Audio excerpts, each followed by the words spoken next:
ఒక తెలంగాణ సమాజానికి ఒక విషయం గురించి ఆలోచించమని చెప్తున్నాను. ఈ సిరీస్ ఆఫ్ ఇన్సిడెంట్ లోపల సంధ్యా థియేటర్ తొక్కిసలాటలో రేవతి చనిపోయిన తర్వాత చూసుకున్నట్లయితే అల్లు అర్జున్ వ్యవహార శైలి మొదటి నుంచి కూడా చూస్తున్నట్లయితే పూర్తి దురహంకారంతో కొనసాగుతూ వస్తున్నట్టుగా కనిపించింది.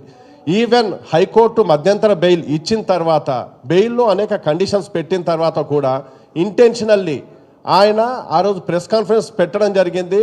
అసెంబ్లీలో జరిగిన ముఖ్యమంత్రి ప్రకటనను ఆయన డిఫర్ చేస్తూ దాని మీద ఆయన కామెంట్లు చేయడం జరిగింది. ఇవన్నీ కూడా రెచ్చగొట్టే చర్యలు.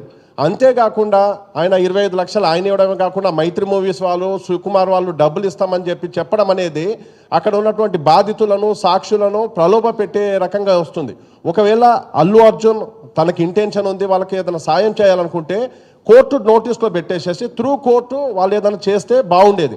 అలా కాకుండా ఈయన నేరుగా చేయడము, అలాగే వాళ్ళకి సంబంధించిన బన్నీవాసు ఇట్లాంటి వాళ్ళను వాళ్ళ కుటుంబాలను ప్రలోభ పెట్టడం ద్వారా ఆ కుటుంబము తమ కంప్లైంట్ను కూడా విత్డ్రా చేసుకుంటామని అంటుంది. అంటే ఒక నేరాన్ని మొత్తము బహిరంగంగా అందరి ముందు దాన్ని కప్పి పెట్టాలని భూస్థాపితం చేయాలనే ప్రయత్నం చేస్తుండే అదే సమయం లోపల ఒక రాజకీయ కుట్రకు పావుగా దానికి వేస్తూ సవాల్ చేస్తున్నట్టుగా వస్తుంది. రాష్ట్ర ప్రభుత్వాన్ని సవాల్ చేస్తున్నట్టుగా వచ్చి ఈరోజు అల్లు అర్జున్ అరెస్ట్ చేసినట్లయితే దాన్ని ఒక లా అండ్ ఆర్డర్ ఇష్యూగా తీసుకెళ్దాం అనుకుంటున్నారు.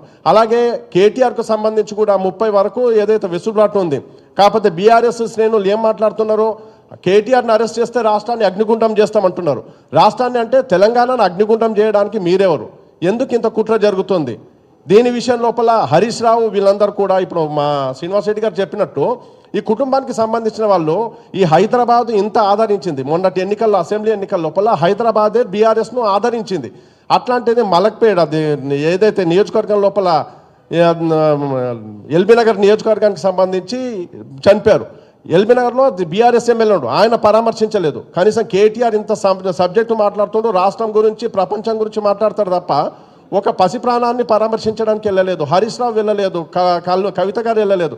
కాకపోతే వీళ్ళందరూ కూడా కలిసి టార్గెట్ రేవంత్ రెడ్డి సర్కార్ అన్నట్టుగా వెళ్తూ వస్తున్నారు. అంటే వీళ్ళ ఉద్దేశాలన్నీ కూడా కుట్రపూరిత రాజకీయాల చుట్టూ తిరుగుతున్నాయి. ఈ విషయం లోపల అటు బీఆర్ఎస్ కార్యకర్తలకు అల్లు అర్జున్ అభిమానులకు కూడా ఒక విజ్ఞప్తి హెచ్చరిక కూడా చేస్తున్నాను. మీరందరూ కూడా ఇందులో బలిపశువులు అవుతారు. లగచర్ల ఇన్సిడెంట్ లోపల పట్నం నరేందర్ రెడ్డి బయటకు వస్తాడు, సురేష్ లోపల ఉంటాడు. అలాగే అల్లు అర్జున్కు ఇంటీరియం బెయిల్ వస్తుంది, ఆ బౌన్సర్లు మిగతా వాళ్ళందరూ జైల్లోనే ఉంటారు.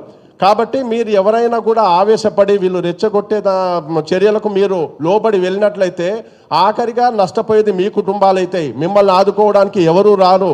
కేవలం వాళ్ళ రాజకీయ కుట్రలో మిమ్మల్ని పావులుగా చేయాలనుకుంటున్నారు. కాబట్టి అటు బీఆర్ఎస్ కార్యకర్తలు కానీ అల్లు అర్జున్ అభిమానులు కానీ ఎటువంటి శాంతి భద్రతలకు విఘాతం కలిగించే చర్యల్లోకి వెళ్ళకూడదు. ఎవరు రెచ్చగొట్టినా కూడా మీరేమాత్రం రెచ్చిపోవద్దు. మీ కుటుంబ భద్రత అనేది ముఖ్యము, మీ భద్రత అనేది ముఖ్యము.